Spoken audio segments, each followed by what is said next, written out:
Well, there are new developments in the ongoing Vatican trial regarding recent financial deals. This week, the focus was on Cardinal Angelo Becciu and the Holy See's investment in a luxury mansion in London. Questions were also asked about a charitable organization headed by the Cardinal's brother.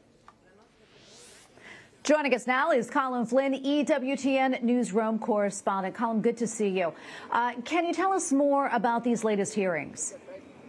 Good evening, Tracy. Yes, I can. Well, we have been reporting on this case for some time now, what many people have labelled the Vatican trial of the century.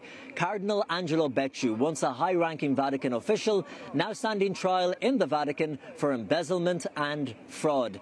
The controversy is centred around the purchase of a luxury London property in 2013. This was a deal that was meant to be a good investment for the Holy See, but ended up losing the Vatican over 100 million euros. Now, earlier this week, the trial continued in a Vatican courtroom where the question was asked, how much did Pope Francis himself know about this deal when it was happening, and exactly how involved was the Pope? Because up until now, Tracy, the blame has largely been laid with the disgraced Cardinal Angelo Becciu, who was working in the Vatican department, the Secretariat of State, that was responsible for this botched property deal. But the question always lingered, would others higher up at the Vatican be named? Well, this week, a man named Monsignor Mauro Carlino, he took to the stand for 8 hours to testify. He'd been working at the Secretariat of State at the time of this deal, and he claims that the Pope had always been informed each step along the way about the deal, and that the Pope wanted to save the assets at all costs. He even went as far to say that the Pope bought them all a dinner to celebrate what he thought was the conclusion and the close of the deal, when in actual fact the business deal had gone terribly wrong for the Vatican. And Colm, remind us what was controversial about this property deal in particular.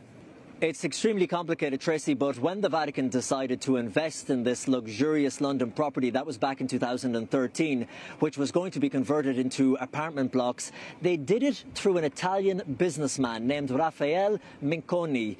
He is also on trial, and the Vatican was not planning on buying the entire building, but shares in the building, so they were investing along with others. Then when the investment didn't seem to be going as the Vatican had hoped, and it started to become apparent that they were beginning to lose some of their original investment in the fund, the Vatican decided they would look for an exit strategy. They wanted to get out from this Italian businessman's fund, but still have a way of owning their share in the London property after they'd invested so much. That's when another Italian businessman came into the picture who helped the Vatican get out of that fund by buying more shares in the building and setting up a new company to manage it. But then this new businessman, he charged the Vatican 15 million euros just to have control of their own management company. The Vatican is now saying that was extortion. He is saying it's a misunderstanding.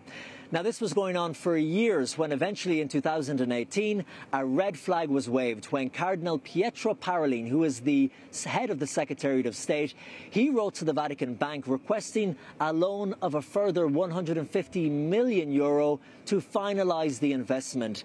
That request was approved at first, but ultimately it was blocked. In the end, the Vatican lost in the region of 100 million euros, and those two Italian businessmen I mentioned made huge profits. So, Tracy, the question at the centre of this trial really is, were the actions taken by Cardinal Angelo Becciu and others involved in the deal, was it incompetence and bad business, or was it something criminal and more sinister? Well, Colm, it's a fascinating case indeed. Do you know what happens next? Yes, well, Tracy, remember, this London property deal, it's not the only transaction and financial deal that is under the microscope in this trial. And Cardinal Angelo Becciu, he is just one of 10 facing trial. But by far, because of his position within the church at the time, the evidence that is being brought forward, and the large amount of money that was lost by the Vatican, it means that this element of the trial really is the focus. There are still more questions as to how much Pope Francis knew and approved of each step. Okay, and we shall see what happens. Colm Flynn, EWTN Newsroom Correspondent. Thank you so much.